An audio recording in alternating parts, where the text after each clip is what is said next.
You're listening to the Spark Radio Network, internet radio like you've never heard before.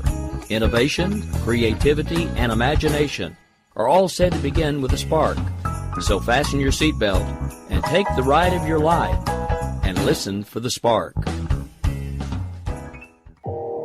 You are listening to KLRN Radio, where liberty and reason still reign. Most writers and radio show hosts know that to connect with your fans, you need to do more than just write books or record the latest podcasts. There are many different elements that go into forming an online platform, but there are also many hidden traps. To make matters worse, solid advice on how to survive the muddy waters is scarce. In the book Hidden Traps, I talk about some of the important issues of working with an online platform, highlighting traps that could put your physical or internet security at risk or be harmful to your reputation. Are your social media posts just links with a few disjointed words, making you look like someone who can't complete a sentence? Did your new website cost you more than you anticipated? Are you leaking your personal contact details across the web without even knowing it? Then you need Hidden Traps. Hidden Traps is now available in paperback and ebook from a variety of retailers, including Amazon, Barnes & Noble, and Kobo. Visit blackwolfpublications.com for more details.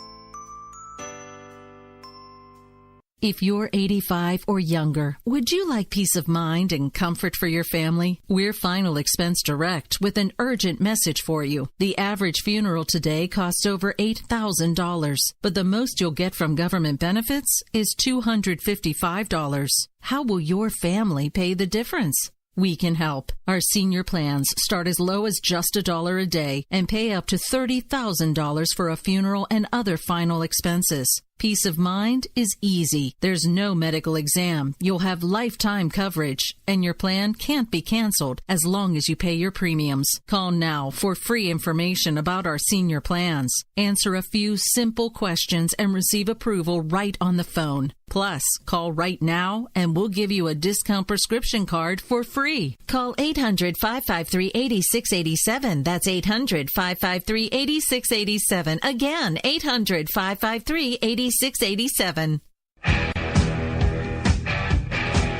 KLRN Radio has advertising rates available. We have rates to fit almost any budget. Contact us at advertising@klrnradio.com.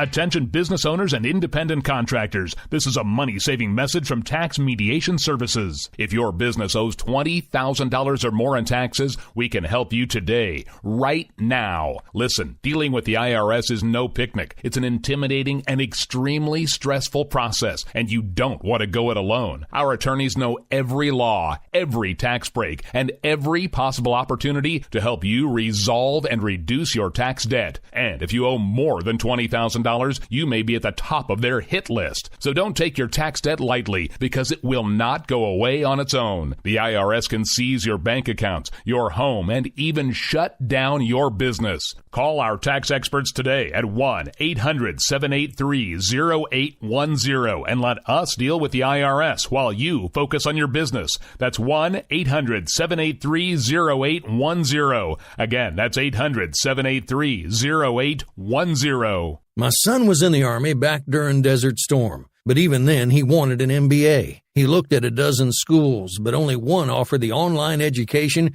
and flexibility he needed while he was in a tent in Iraq. Grantham University. Turns out that Grantham's been delivering affordable, relevant college and advanced degrees for over 65 years. Heck, if they can deliver a quality education to a soldier in a tent overseas, think about the flexibility Grantham can offer you so you can earn your degree too. It doesn't matter how complicated or full your life is. If getting a degree is on your bucket list, you'll want to do what my son did. You'll want to call Grantham. Find out how easy it is to get started on your education so you can check that college degree off your bucket list. Call Grantham right now. 800-910-1370. That's 800-910-1370.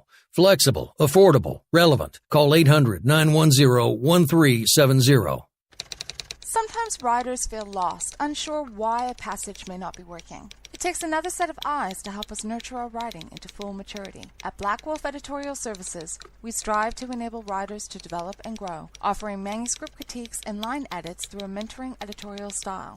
We also offer assistance on generating a writer's bio for your websites. Black Wolf Editorial Services, nurturing your writing into maturity. For a full list of services, visit blackwolfeditorial.com.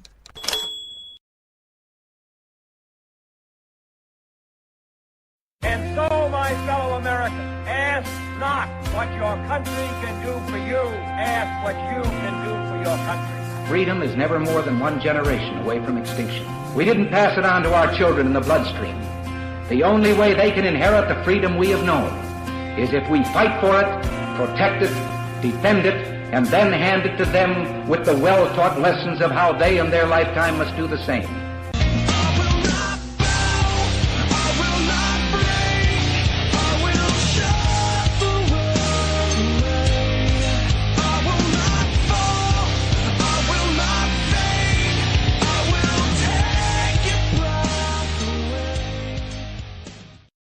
All right, folks, good evening. Happy Tuesday. I am Rick Robinson. Now that I'm done beating Skype like the hole on the corner, how's everybody doing tonight? Because I finally got it to start realizing that, yes, Jen was online, and I really, really needed it to call her. Anyway, so how are you doing tonight now that we're done fighting with Skype? I'm okay. Everybody bear with me for a minute because I'm technically still in the car for just a couple more minutes, and so you might hear a little bit. I'll try to mute it when I'm doing it, but you might hear a little bit of random noise in the background for the first little bit of the show. But after that, I'll be all squared in at home. But, you know, sometimes your grandparents, who you never know how much more time they have on this earth, call and invite you to dinner, and you don't say no. So, and sometimes you talk to them a little too long and enjoy yourself just a little too much, and I wasn't going to pass that up. Yeah, no, as somebody that just lost his grandfather back in November, I don't blame you. If I had a chance to go back and spend just one more minute with him, I probably would. Yeah, and you know, it was so cute today. Like, my grandfather was telling my son some stories because my son is so into superheroes, specifically Spider-Man. And my grandfather was telling him a story about how one of the spankings of his life that stands out the most to him was when his cousins, his two little girl cousins, were antagonizing him, and they ended up scribbling and ripping out pages from some of his favorite comic books, and he lost, understandably, lost his mind and chased after them and pulled their hair and whatever else, and they were all like 8 or 9 years old, but he got in a world of trouble because you don't, go after girls and all that kind of thing. And but hearing him tell this story to my son was just so adorable. And then Benjamin proceeded to go and write,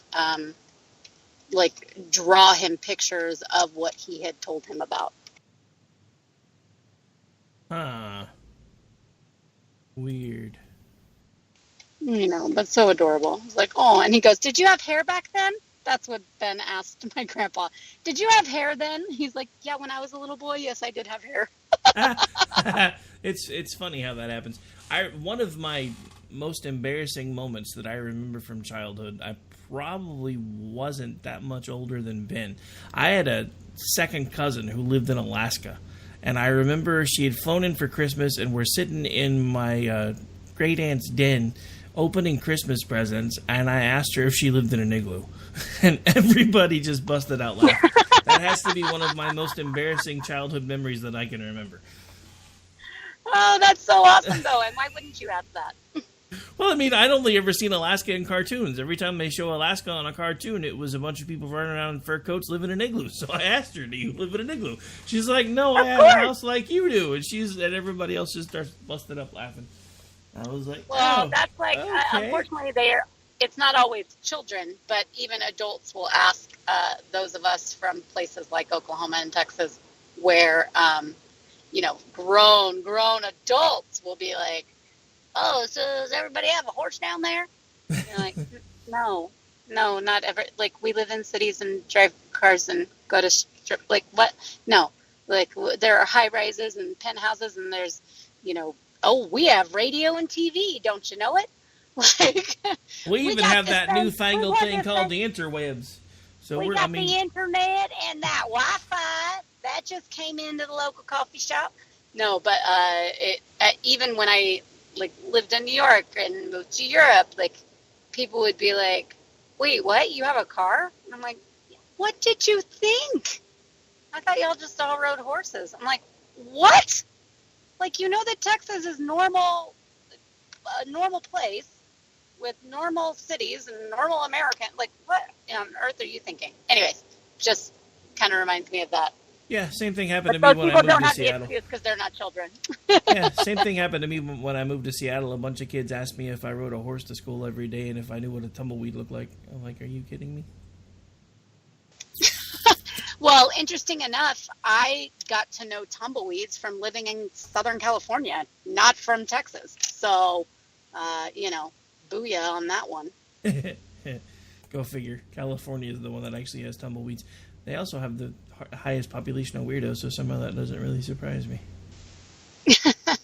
Well, and cactuses and, all those kinds of things that they associate with, that, often people associate with places that they think are southern deserts like Texas or other parts of maybe even New Mexico, Arizona, whatever. California has a lot of that too. So my living there when I was younger, and the first that I can remember, actually, I remember most of California. I remember very little from living in Texas before that. Those types of things were introduced to me there, not in Texas. So just interesting. Yeah, it's just, I don't know. It's just one of those things where, even with places like Great Britain and everywhere else, most people that get ideas of what America is like, they get it from TV. So when all you see is negative spin news coverage and westerns and everything else, of course they're going to have a weird perception of us. It's one of the things that I've been trying to get people to understand for a long time, is we're not nearly as backwards as you guys think, just because the only interaction you ever have with us is social media and movies. We are, everyday average people. We have running water, toilets. We can actually go to the bathroom in our house. I'm just saying. Wait, you have indoor plumbing? I know, right?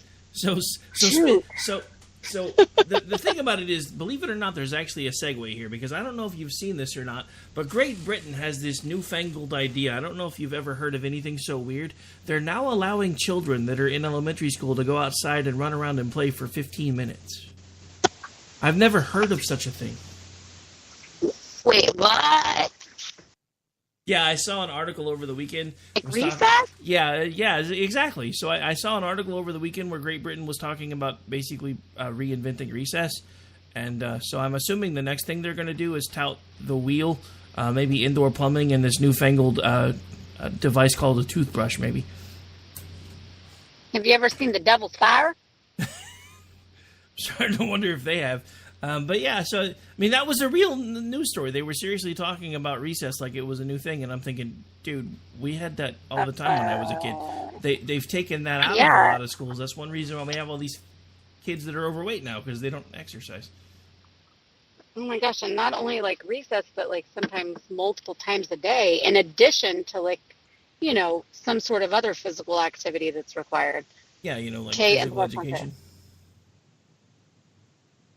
Which was not my favorite thing when I was a kid, because I wasn't always very coordinated. But looking back on it now, I'm kind of glad I had recess in physical education, because at least I was able to stay skinny through college, and then I had kids and could start picking what I wanted to eat for myself and got fat. So, yeah. Picking what you wanted to eat for yourself. Were you on the Michelle Obama diet? No, I was on, my mom's idea of dinner was usually 89-cent burritos from Taco Bueno when I was a kid. So we really, I didn't really eat much. Honestly, you ever seen Married with Children? Oh, yeah. Peg Bundy. That was pretty much my mom. Oh, my gosh, that's funny. Well, my mom was a little bit more typical pot roasts and casseroles and things like that. But, still not exactly, we ate fine and all, but still not exactly on par with, the current trends of clean eating and whatnot. And we were fine. Okay, so I'm taking the show a hard left for a second, only because I just saw this and I have to share the pain. So Marie Claire just put out a tweet at 4:41 today, asking why is cockroach milk the new health obsession? And apparently they put out an article explaining why cockroach milk is supposed to be good for you or something. I'm sorry. There's such thing as cockroach milk? I didn't think so, but so health freaks will go to extreme lengths in the name of nutrients and staying one step ahead of the trend. But I'm not afraid to say the latest superfood is just plain gross. Taking stomach churning to a whole new level is cockroach milk, which is comprised of the nutrient-rich milk crystals found inside the Pacific beetle cockroach.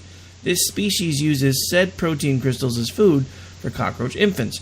But new research suggests that it could be beneficial to humans too, as it's one of the most nourishing and highly caloric substances on the planet. It boasts 4 times as much protein as cow's milk, but also contains essential amino acids that promote cell growth, lipids that keep our bodies healthy, and sugars that fuel energy. I don't care how nutritious you think that crap is. Not happening. That's disgusting. Makes me wish I hadn't just eaten dinner. Yeah, so that's an actual article. I'm just saying. Oh my gosh. That is insane. That is gross. Actually insane.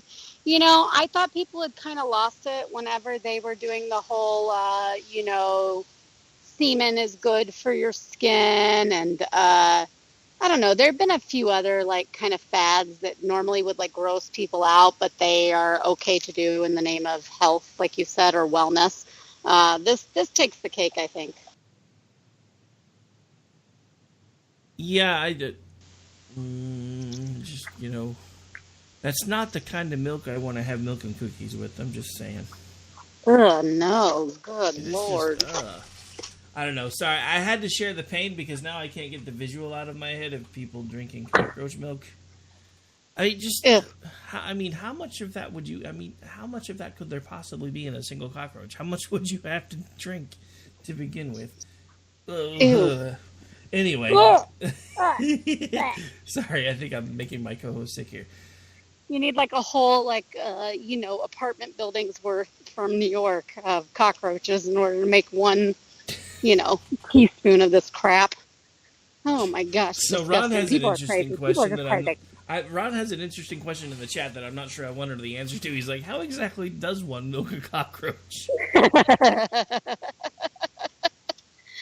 I don't know. Does it have nipples? I don't think so. I think this was a question in one of our chats earlier. Yeah. In one of our chats earlier, in one of the shared groups we were in, our friend's son was watching a cartoon, and all he overheard was like, if coconuts have hair and milk, why aren't they considered mammals? And then it was like, oh, the answer must be that they don't have nipples. And we were all dying. Pretty funny. Oh, yeah, I saw it now that you mentioned it. But yeah, that was pretty hilarious. I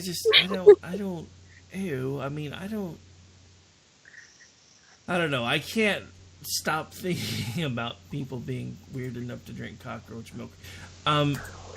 So speaking of cockroaches, there was an interesting gentleman who shall remain nameless who put out a tweet earlier this week that basically said he would rather his daughter date an MS-13 gang member than a Republican. I did happen to see that. Interesting side note. Homeboy doesn't have a daughter or children. So apparently he's an attention-seeking man whore or something. I don't know. Yeah, the thing is that regardless of whether he did or he didn't have a daughter, the idea of this is utterly absurd, right? So you're just completely going for some outrageous shock value, or you are completely ignorant as to what you're even remotely talking about.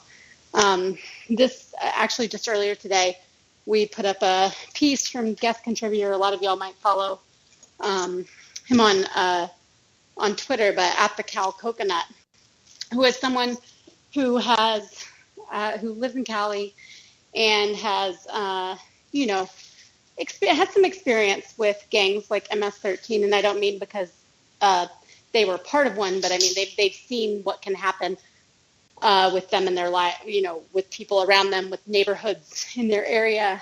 I think partially grew up in kind of a more ghetto area and watched people succumb to these gangs and the very real effect that they have on people's lives and just how inhumane and murderous they are.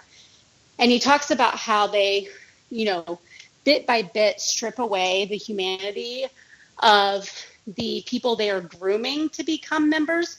So like the 10 to 12-year-olds or whatever that they're having be lookouts, and like they're paying them to like just go run this over here and get the money for this. And so you're not actually committing some sort of crime. You're just kind of doing handoffs, and you're just, giving signals if you see 5-0 or if you see like Neighborhood Watch or whatever it is.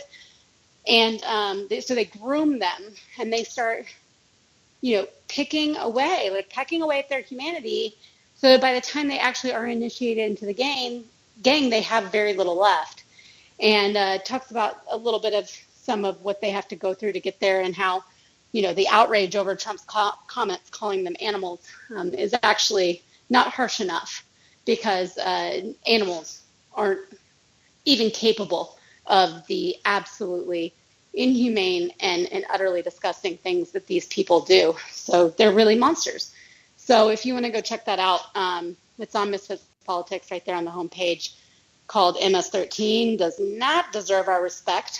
And but I think so, like, for this person saying that, they either have no knowledge of what it actually means to be MS-13 or what they have done to destroy lives and people, and not just those of their victims, but also of their own gang members. The links they have to go to get them to that point.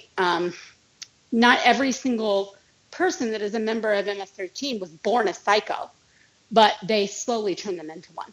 And it's just really devastating, and it's really disheartening, and it's so disgusting to watch these people defend and stick up for them and try to explain their way around this just to be against Trump in order to try to humanize this absolutely brutally murderous gang. I mean, what is it about them that even deserves to be humanized? I mean, their slogan, I can't even remember what it is right now, but it's crazy. It's like murder, rape, control, or something like that. It's just that. Yeah, and it's in the article. I can't remember exactly what it is either, but yeah, it's this is, and like Cal says, not every human being on this planet is deserving of respect. Maybe the moment they were born, they were, just for being born and just for being a human who was going to be capable of all sorts of things, including compassion and humanity. But when it gets to this kind of thing, there are lots of people that, through their actions and through the way in which they choose to live their life, decide they are telling society they don't deserve that respect. Maybe they're trying to earn your respect through fear, but as far as actually respecting them as human beings, no, they don't deserve it just because they exist on this planet in human form. That's not right. So are we saying that Hitler deserves respect because he's a human? Y'all, come on, don't call him an animal. He's a human. Like, all of these people that have done really terrible things, are they deserving of respect? Is Ted Bundy deserving of respect? I would argue that most people would say no, like, for these people that have done horrific murder things. But that's what MS-13 has done. And all that was being said in that could even remotely be misconstrued as to being against illegal immigrants is that they they benefit from these sanctuary laws.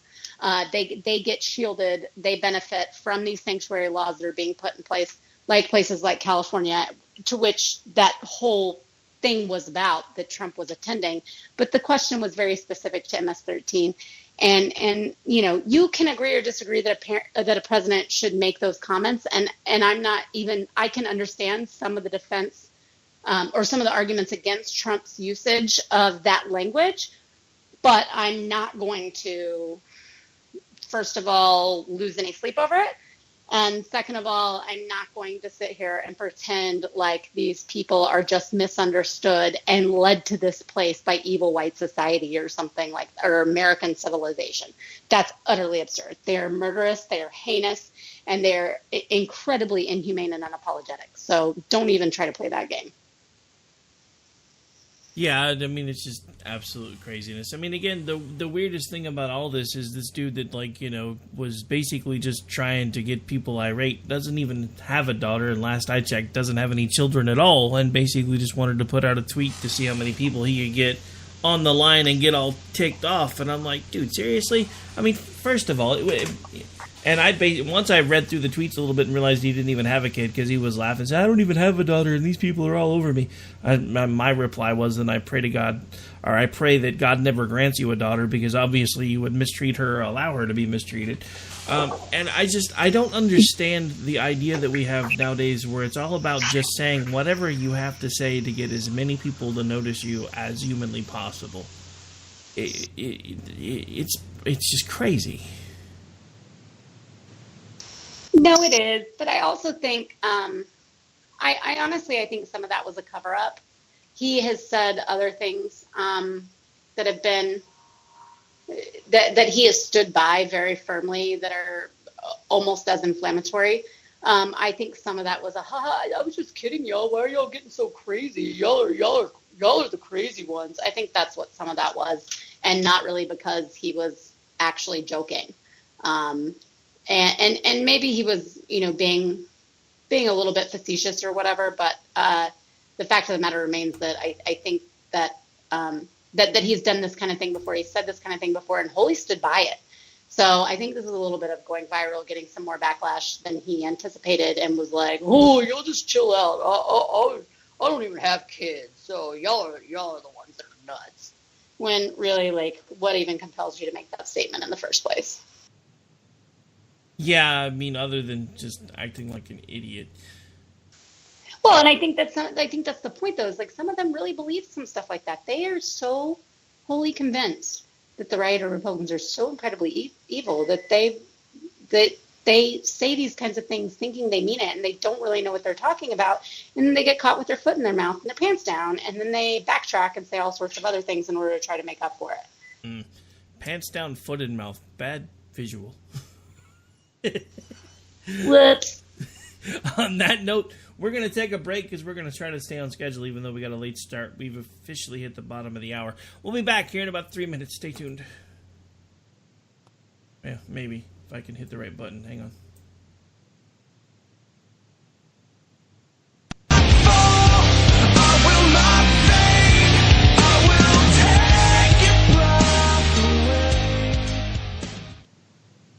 There's no medical exam. You'll have lifetime coverage, and your plan can't be canceled as long as you pay your premiums. Call now for free information about our senior plans. Answer a few simple questions and receive approval right on the phone. Plus, call right now and we'll give you a discount prescription card for free. Call 800-553-8687. That's 800-553-8687. Again, 800-553-8687. KLRN Radio has advertising rates available. We have rates to fit almost any budget. Contact us at advertising@klrnradio.com.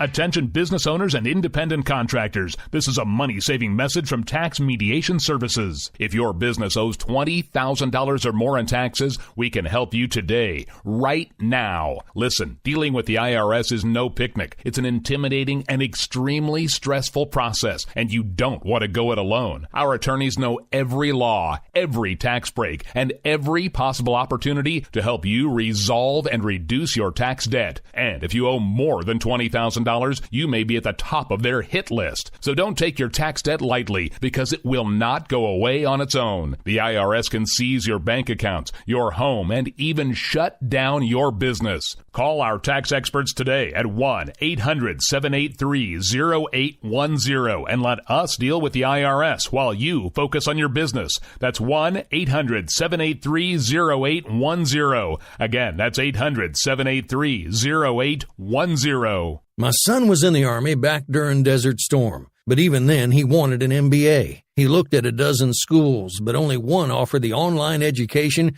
and flexibility he needed while he was in a tent in Iraq. Grantham University. Turns out that Grantham's been delivering affordable, relevant college and advanced degrees for over 65 years. Heck, if they can deliver a quality education to a soldier in a tent overseas, think about the flexibility Grantham can offer you so you can earn your degree too. It doesn't matter how complicated or full your life is. If getting a degree is on your bucket list, you'll want to do what my son did. You'll want to call Grantham. Find out how easy it is to get started on your education so you can check that college degree off your bucket list. Call Grantham right now, 800-910-1370. That's 800-910-1370. Flexible, affordable, relevant. Call 800-910-1370.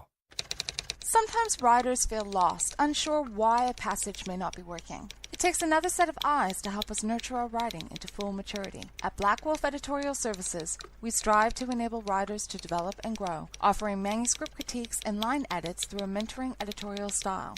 We also offer assistance on generating a writer's bio for your websites. Black Wolf Editorial Services, nurturing your writing into maturity. For a full list of services, visit blackwolfeditorial.com.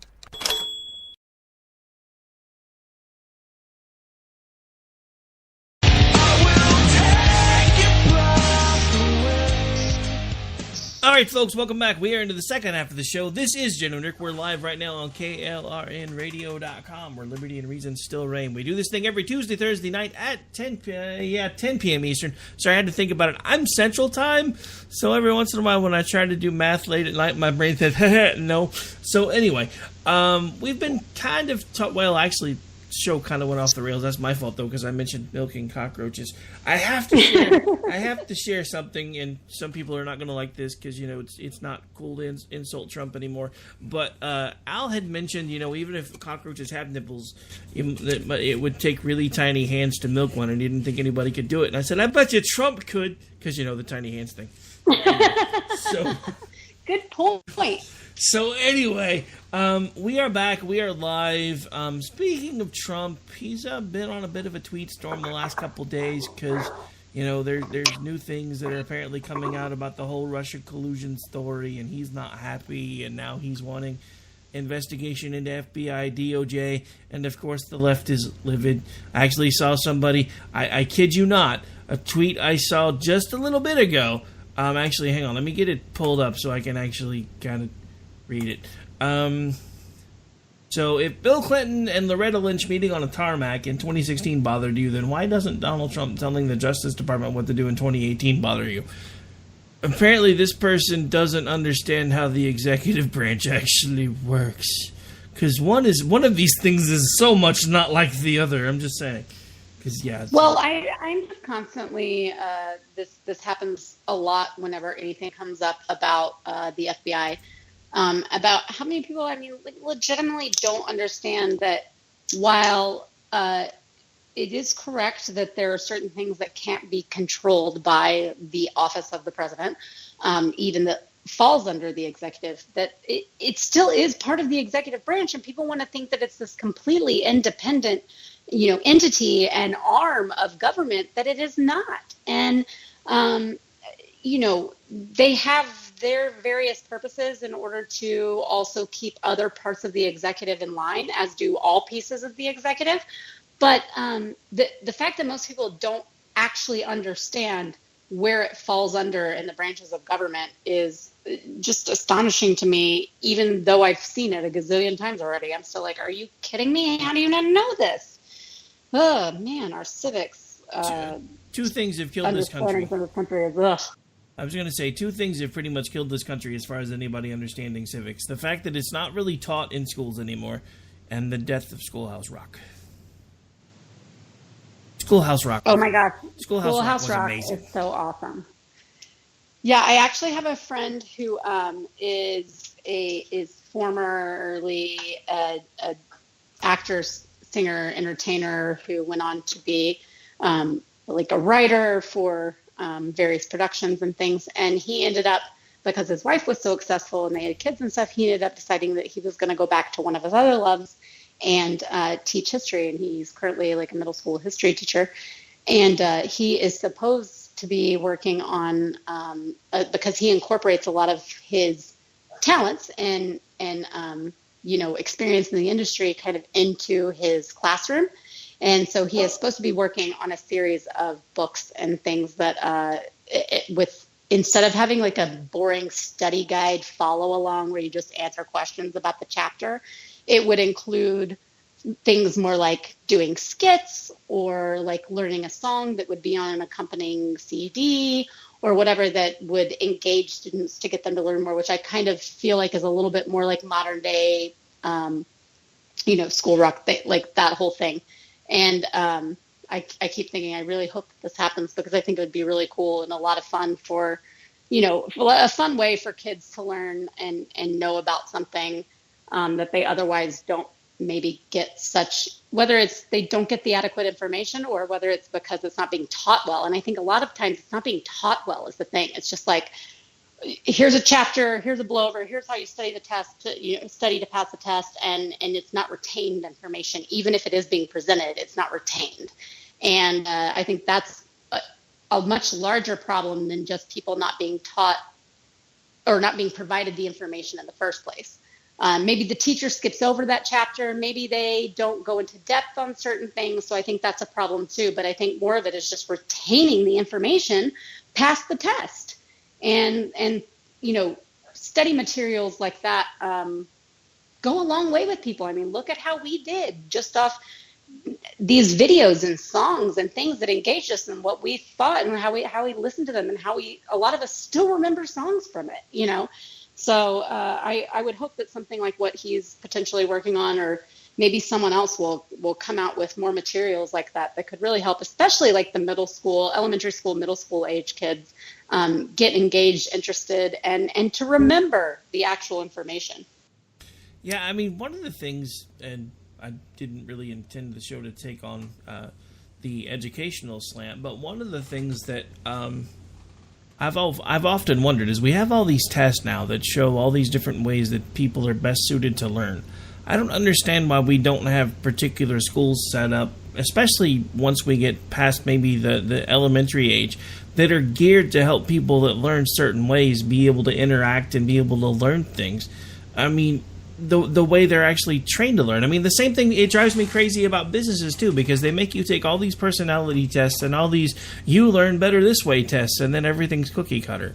So I'm like, you just basically told me that I'm somebody that would much rather learn and understand how to do things with my hands. Now you want me to sit here and read a 40-page manual and take a test on it. Thanks, that's going to work real well. Right, or at least having like, even if it's not all one way or the other, but if it's incorporating, which a lot of these, liberal programs and approaches to learning claim to want to do, is to cater to at least somewhat like incorporate into their lessons things that are for audiovisual, things that are for, people that are more hands-on, things that are for people that do memorization well, all those kinds of things being incorporated in. So there's at least like a taste of it for every kind of student so that they can better grasp whatever subject it is that's being taught. So even if it's not all going one particular way for them, there is enough incorporated in it to resonate, to allow them to learn in a decent way that is best for them, to be able to actually absorb the material. And it just seems like that is a lot of talk and not a lot of it is delivered. Yeah, it's kind of crazy. Okay, so what do you think? Summit or no summit? I honestly don't know. I mean, I've kind of been leaning towards no summit from the beginning, actually, only because I really don't see any way that they're going to be able to pull it off or hold it together. I was optimistic that it was going to happen, but I think it's probably just going to wind up being another set of temper tantrums. I hope I'm wrong, but I don't think I am. Well, everyone got so, I don't know, on both sides, got so, like, hung up on it. And it was, if you were MAGA, you were like, see, Trump's the best negotiator, and he's putting them in their place, and they're going to come to the table, and blah, blah, blah, blah, blah. And then if you were on the other side, even though they were heavily critical of him about it all anyways, at least they were like, at least there's going to be some attempt at diplomacy, and, this is what needed to happen all along, but it's only because of Kim Jong-un. It's not because of Trump. Trump didn't do this. Kim Jong-un did this, and look at how he's demonstrating what he's willing to do, and look what he did with South Korea. Look at and so they wanted to put the credit somewhere else, which whatever. But all along, I think there were a lot of us in the middle going, but it seems really unlikely that any of this is going to happen at all, or should. I mean, I really hope it happens. I don't know. I've been cautiously optimistic the whole time, and once Kim started stomping his feet again, I'm pretty sure it's just not going to happen. Well, I don't know if you remember, but a couple weeks ago I said it doesn't really matter to me what he says he's going to do or what he claims he wants out of these kinds of things, whether it be a summit with Trump or the dealings with South Korea or whatever. It's like this is a man who has inherited a pretty brutal dictatorship. He's a dynasty, and I don't trust anything he says, or no matter what kind of PR they do. I don't believe it, and I don't believe that there's not in any way where it's if it's not in his best interest, if it's not working towards something that he can control and goes towards what he wants to gain for his country, and not just his country, I mean his regime, then it's all just a bunch of hot air. And I think we're kind of seeing that as much as everyone wanted to be optimistic, that's pretty much true. And we shouldn't meet with someone that's going to be disingenuous into entering something like this. That's my opinion. I know other people disagree and think that we should, just for the sake of saying we tried to be diplomatic. And I don't think with someone like him that's the route to take.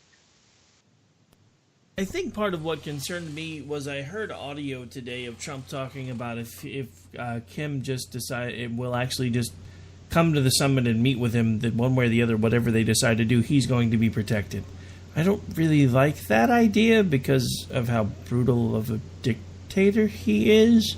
I mean, not just to put a feather in Trump's cap. I mean, and again, I don't know. I mean, he surprised me before. He may manage to find a way to bring it together, and it may wind up being better than anybody thinks. But, a lot of what he's managed to do right now, while it looks good on paper, and it has had a lot to do with him being in office, it has a lot more to do with public perception of him being in office instead of any actual policy changes.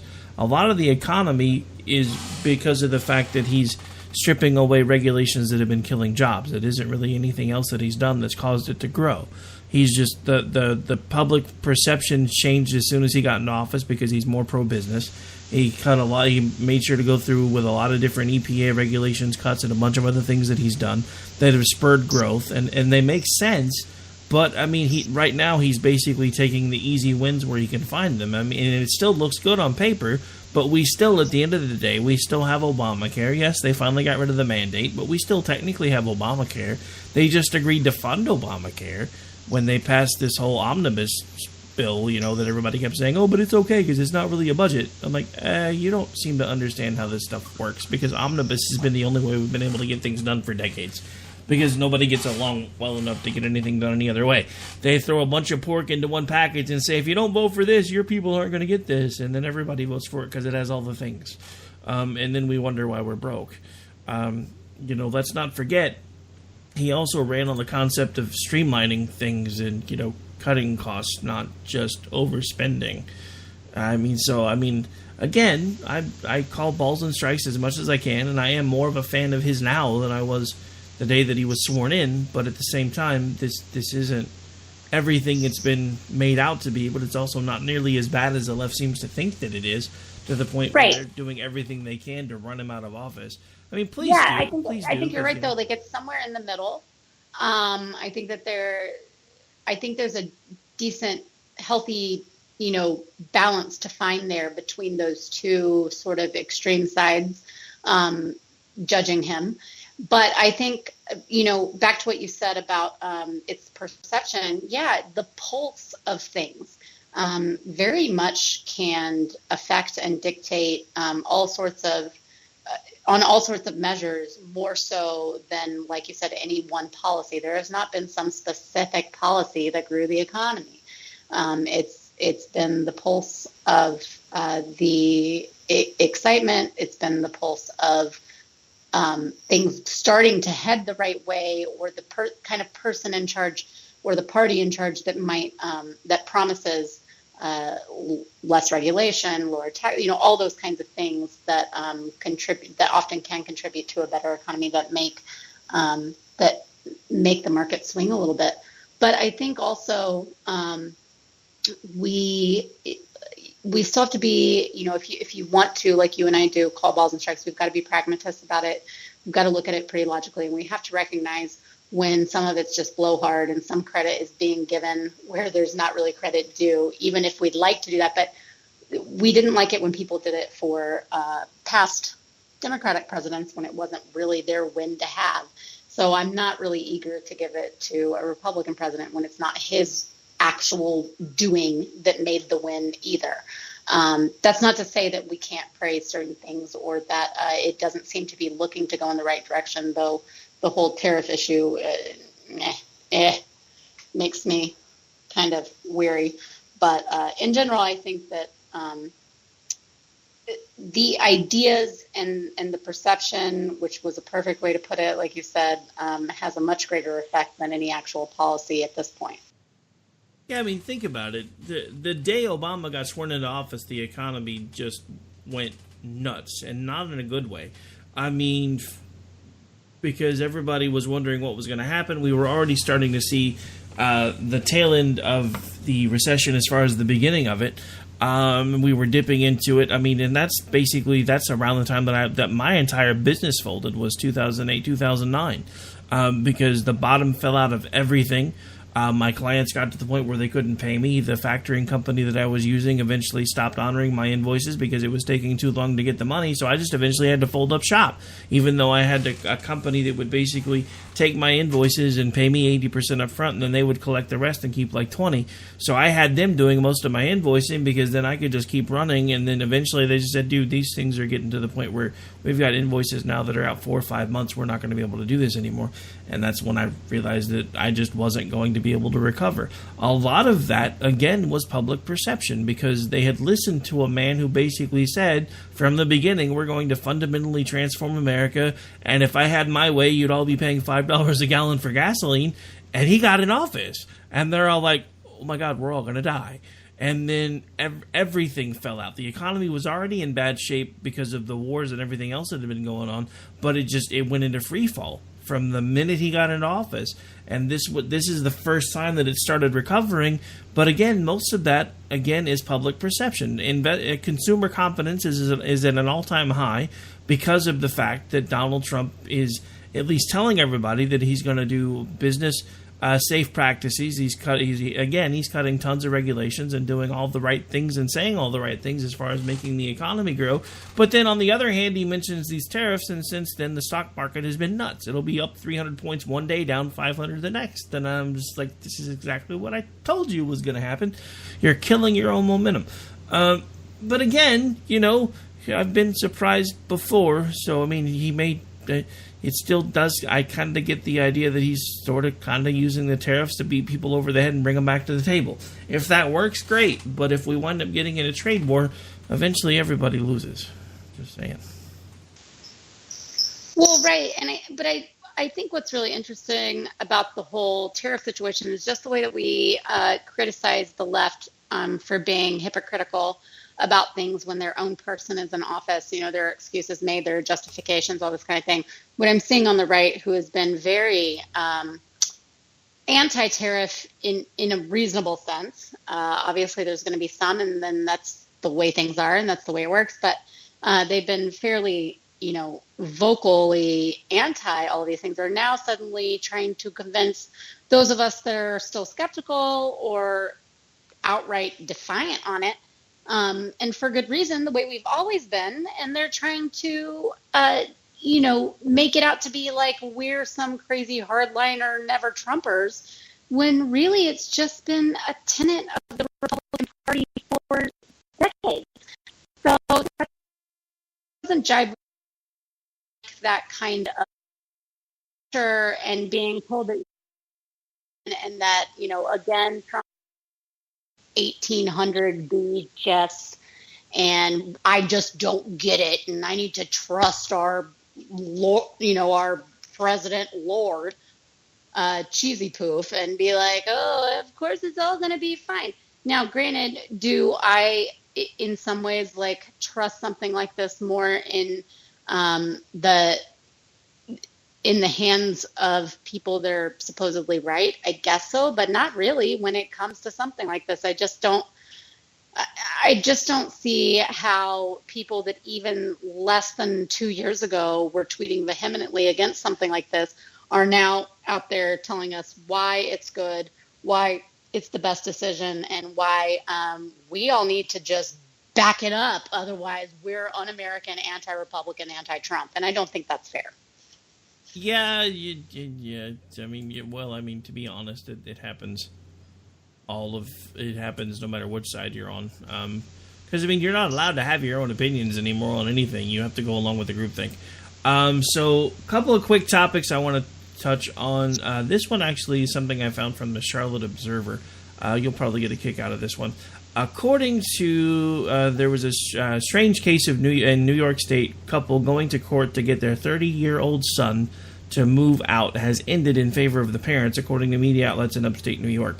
State Supreme Court Justice Donald Greenwood ruled Tuesday that Michael Rotundo must leave his parents' home in Camillus, in upstate New York, reported TV station WSTM.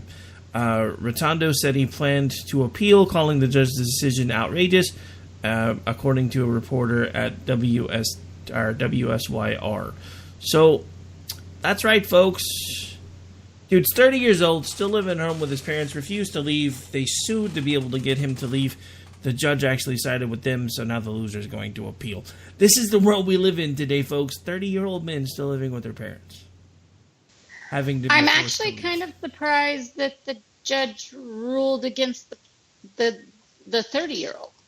I actually was with the way in which things have gone lately with squatters' laws and all sorts of other absolute reduction in property rights and things like that. I just, especially in a state like New York, I'm kind of surprised. I'm pleasantly surprised, but kind of surprised. I don't really have a problem with adults getting help from their parents. I don't have a problem with parents agreeing to allow adults, live with them while they figure out X, Y, and Z, or maybe there's been something that's gone on, or, there could be a tragedy, there could be a lot of debt for something medical, maybe school, whatever. And that's between those adults to decide that. But when one part of the relationship says, no, that's not okay anymore, then the other part of it has no right to be like, well, no, but you're my parents and I know I'm a grown adult, but you must let me basically sit here and mooch off you. Like I said, I have no problem with when there's an agreement between the two and one is wanting to help the other. Hell, my parents still help us sometimes. And whether it be childcare or actually financially or whatever else, but that's between us, and we have an agreed upon kind of unofficial contract with that. And I know lots of people that do, and this is this is age old. It's not just new. I mean, there are more people living at home than there were before that are in their late 20s and 30s. At least in the last, 30 years, there are more people presently doing that. And there are all sorts of reasons and ways that people blame it on. But the age old thing of whether parents help their kids beyond, them being minors is gone on for generations, and then returning the favor by taking care of the parents later. So that part doesn't bother me at all. What does bother me is some 30-year-old thinking that they can demand that their parents let them live with them and provide for them. And I haven't read into the case, so maybe there's a little bit more to it than that. But still, this seems like a step forward in asserting some rights for people that have their livelihood and property and don't want someone else to be able to take it from them or mooch off of them. So it's interesting that you mentioned livelihood and mooching, because for the last little bit on the way out the door, did you hear what Netflix just decided to do? Oh, the Obamas? Oh, yeah, they're going to let them start producing movies and TV shows. Right. So George Bush leaves office and devotes his life to veterans, to clean water and education in third world countries, namely countries in Africa, and basically has pretty much stayed out of the spotlight and only started doing some relevant interviews and things once Obama left office and Trump was in office, out of respect for the former president. And then here we have Barack Obama, who has not left DC, has not left the spotlight really, who constantly tweets about these things or gives interviews about these things, still goes on talk shows, and is now just that this is just no surprise. Of course he's going to do Netflix. Of course this is the original, well, at least in our generation, the original celebrity president, y'all. Not just Donald Trump, Barack Obama. President Barack Obama is the original celebrity president. Yeah, so, you're supposed to go away. Especially after 8 years of office, you're supposed to go away at least while your predecessors you're not predecessor, but your successor is in office. You're really supposed For to... heck, just give it a few years at least. Come on. I mean, but so... Netflix? I mean, what, is he trying to be the Harvey Weinstein of Netflix? Is that his goal now? I don't know, and they're trying to claim that it's not really going to have anything to do with, politics or whatever, but, you'll remember, and I don't buy into a ton of the conspiratorial type stuff. I think that the Obamas and Barack specifically really believes in some of the things that he is for. I think that he is a kind of dyed-in-the-wool social liberal, and I think that there's a lot of genuineness to those beliefs. I think there are ingenuine tactics in order to achieve some of that social engineering and kind of indoctrination. So one can hold really, be very devout in certain beliefs and still go about trying to implement them in a more negative way. And I think that, he has wanted to control the culture war a little bit, and this is one more step into being able to do that. Yeah, I don't know. It's all crazy to me. All right, so believe it or not, we have hit the top of the hour again. Why don't you remind folks where it is that they can hang out with you when you're not on the air listening to me rant? Yeah, come find me on Twitter at jhomestead, Facebook JR Homestead, and please check out misfitspolitics.com. Like I said, we put up a guest contributor piece today by @theCowCoconut on Twitter about the MS-13 animal comments. That is a worthwhile read, so go check it out. So does this coconut have nipples? Asking for a friend. Oh, you know what? This may have to be a Misfit gift challenge tomorrow. Do coconuts have nipples? All right, folks, on that note, we are out. I'll be back here in just a couple minutes to start the America Off the Rails show. We'll be back with you here in just about 5 or so. Stay tuned.